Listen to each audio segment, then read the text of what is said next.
Hi எல்லாருக்கும் வணக்கம். நான் மாயா. இது மாயாவின் பயணம். மாயா இன்றைக்கி நாசி கோரிங் காம்புங் செய்ய போகிறேன். வாங்க பார்க்கலாம். கங்கோங் கீரை போட்டால் ரொம்ப நல்லாயிருக்கும். கங்கோங் கீரை தண்டும் இலைகளும் தனித்தனியாக அந்த மாதிரி சுத்தம் பண்ணி வெட்டி வச்சுக்கணும். இதெல்லாம் நசி கோரிங் காம்புங் செய்யறதுக்கு நமக்கு தேவையான பொருள்: வெங்காயம், பூண்டு, அப்புறம் நெத்திலி, கொஞ்சம் காஞ்ச ஊடான், அதுக்கப்புறம் பிளாச்சான் ஒரு துண்டு, அதுக்கப்புறம் ஊசி மிளகா. இதையெல்லாம் நம்ம அரைக்க போகிறோம். நம்ம நாசி கம்பங் செய்கிறதுக்கு ஒரு சம்பால் செய்வோம், ஒரு மசாலா. அது சம்பால் செய்கிறதுக்கு நம்ம இதெல்லாம் தனித்தனியாக அரைச்சிக்கணும். உங்களுக்கு பிளாச்சான் பிடிக்கல அப்படின்னு சொன்னால் பிளாச்சானை போடாமல் நிப்பாட்டிக்கலாம். ஊசி மிளகா உரைப்பானது, ஸோ அதுவும் நீங்கள் காரமாக பார்த்து போட்டுக்கலாம். நம்ம இதெல்லாம் பிளெண்ட் பண்ணி எடுத்து வச்சுட்டு தான் மசாலா செய்ய போகிறோம்.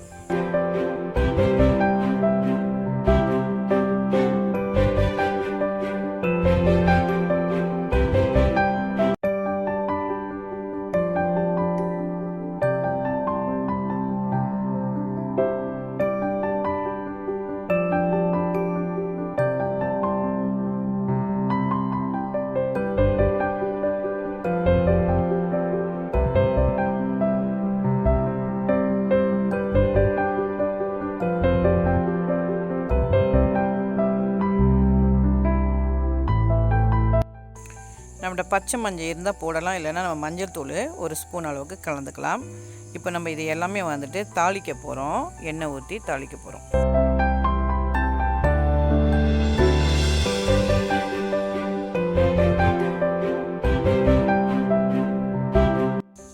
நம்ம நெத்திலி தனியாக பொரித்து வச்சுக்குவோம். இது அப்புறம் நம்ம சோறு நம்ம பெரட்டும் போது தான் போட போகிறோம். அதனால் நெத்திலியை தேவையான அளவு பொரித்து வச்சுக்கலாம்.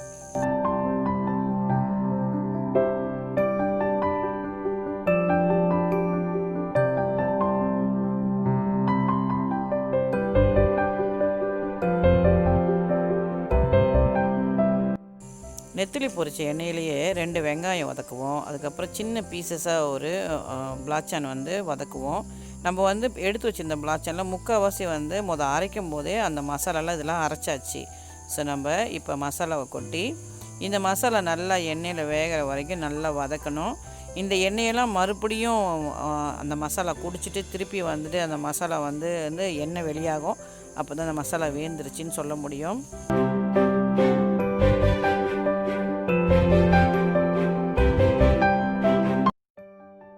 நம்ம காஞ்ச ஊடான் நெத்திலாம் போட்டுக்கனால அதில் உப்பு டேஸ்ட் இருக்கும். அதனால் உப்பு மறுபடியும் பார்த்து போட்டுக்குங்க. கொஞ்சமாக புளி கரைச்சி கொஞ்சமாக புளி ஊற்றிக்கலாம்.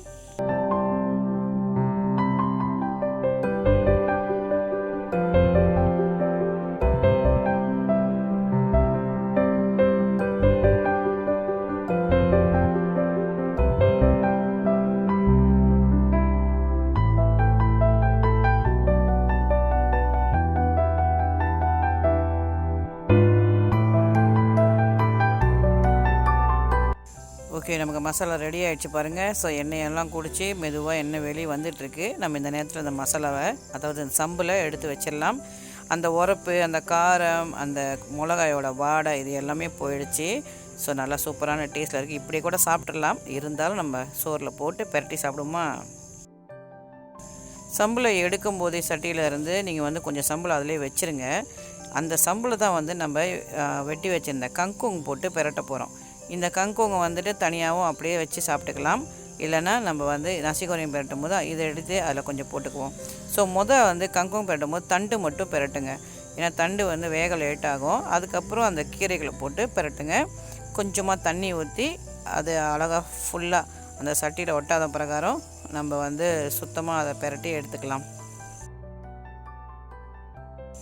ப்ரௌன் சுகர் அந்த கங்கோங்கில் கொஞ்சம் போடுங்க, உங்களுக்கு டேஸ்ட்டு நல்லாயிருக்கும். ஏன்னா நம்ம அஜினாமோட்டோ எதுவும் பாவிக்கல இல்லையா, அதுக்காகத்தான்.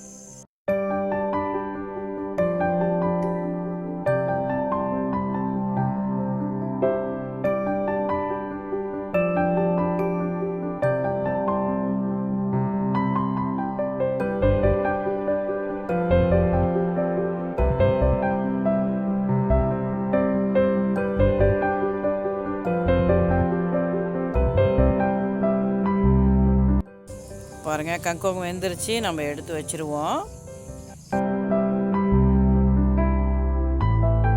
நான் வந்து நசி கோரிங் கம்புங் போடும்போது எல்லாருக்கும் ஒன்றா போட்டு, ஒரு வீட்டில் 4 பேருக்கு 4 பேருக்கு ஒன்றா போட்டு நான் சமைக்க மாட்டேன். இது வந்து தனித்தனியாக ஒரு அடுப்பில் ரெடி பண்ணி வச்சுக்கோங்க. சட்டியை வச்சுக்கோங்க.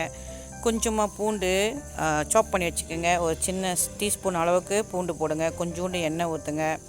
அதுக்கப்புறம் அதுலேயே வந்து ஒரு முட்டை உடச்சி ஊற்றுங்க. அதாவது ஒரு ஆளுக்கு மட்டும்தான் நம்ம இதை சமைக்க போகிறோம். இப்போ ஒரு முட்டை உடச்சி ஊற்றுங்க. இந்த முட்டையை லேசாக கிண்டுங்க. அந்த முட்டை வேக காட்டியுமே, அதாவது ரொம்ப முருவலாக வேக காட்டியுமே அதில் வந்துட்டு நம்ம அரைச்சி வச்சிருந்த சம்பல் எந்த அளவுக்கு உங்களுக்கு உரப்பு தேவையோ அது மாதிரி அளவுக்கு கொஞ்சமாக ஒரு ஸ்பூன் அளவில் நீங்கள் எடுத்து போட்டுக்கலாம். கூட வேணுன்னா கூட போட்டுக்கலாம், குறைச்சி வேணுன்னா குறைச்சி போட்டுக்கலாம்.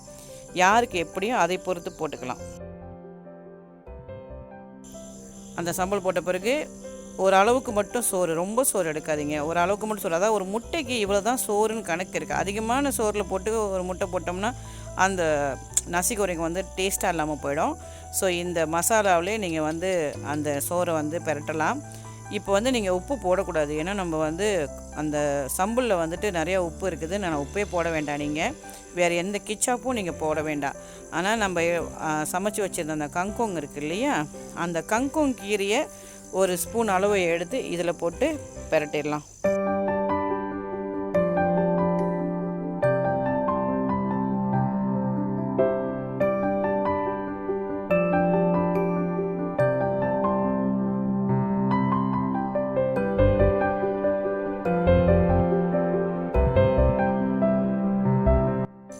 அப்புறம் வந்து நம்ம வந்து பொரிச்சு வச்சுருந்த நெத்திலி ஒரு ஸ்பூன் அளவுக்கு, அது கூடயும் போட்டுக்கலாம், குறைச்சி போட்டுக்கலாம், நமக்கு எப்படி விருப்பமோ அது மாதிரி. இது வந்து ஒரு ஆள் சாப்பிட்றதுக்கு மட்டும்தான். அடுத்த ஆளுக்கு வேணும்னா மறுபடியும் போடுங்க. ஸோ எல்லாருக்கும் ஒன்றா போட்டால் டேஸ்ட்டு கிடைக்காது. தனித்தனியாக கொஞ்சமாக நெருப்பு வச்சுக்கிட்டு சட்டியில் இந்த சூட்லேயே நீங்கள் போட்டிங்கன்னா எல்லாருக்கும் போட்டு கொடுத்துடலாம். 10 பேராக தான் 20 பேராக இருந்தால் கூட நீங்கள் நசி கோரிங் கம்புங் தனித்தனியாக செஞ்சு கொடுத்துடலாம். ஸோ எப்படி இருக்குது பாருங்கள் மாயா செஞ்ச நசி கம்புங். நசி கம்புங் வந்து மாயா பிஸ்னஸ்லாம் பண்ணியிருக்கேன். ரொம்ப நல்லா ஓடிந்திருக்கு. நிறையா சம்பாரிச்சிருக்கேன் இதிலெல்லாம்.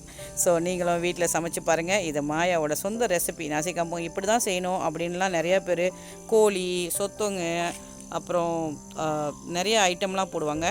ஆக்சுவலி உண்மையிலே நசி கோரிங் கம்புங் வந்து இந்த கங்கோங்கும் நெத்திலி பொரியலும் தான் இருக்கும். அதுதான் நல்ல டேஸ்ட்டு. ஸோ நான் மாயா சூப்பராக செஞ்சுருக்கேன். இப்போ சாப்பிட்டு காட்டுறேன் பாருங்கள்.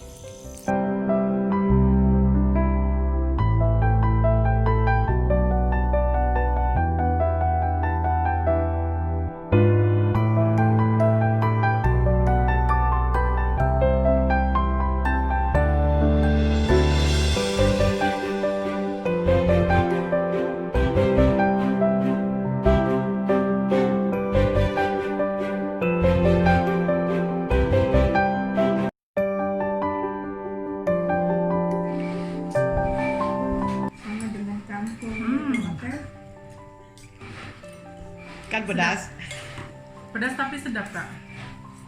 Pedas tapi sedap. Sedap kan? எப்படி இருக்கு? Sedap. Pedas tapi sedap. Best. Orang Indonesia suka masakan yang pedas.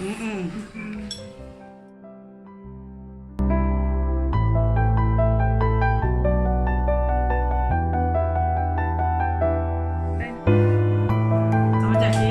எல்லாருக்கும் சாப்பாடு கொடுத்தாச்சு. எல்லாரும் சொன்னாங்க சூப்பராக இருக்குன்னு சொன்னாங்க. என்னது நானும் அதில் கொஞ்சமாக சாப்பிட்டு பார்த்துறேன். இருந்தாலும் உங்கள்கிட்ட சாப்பிட்டு கிடக்கணும்ல, அதுக்காக காரமாக வேணும்னா இன்னும் கொஞ்சம் காரம் போட்டுக்கலாம். நான் கொஞ்சமாக போட்டுருக்கேன். இது கொஞ்சம்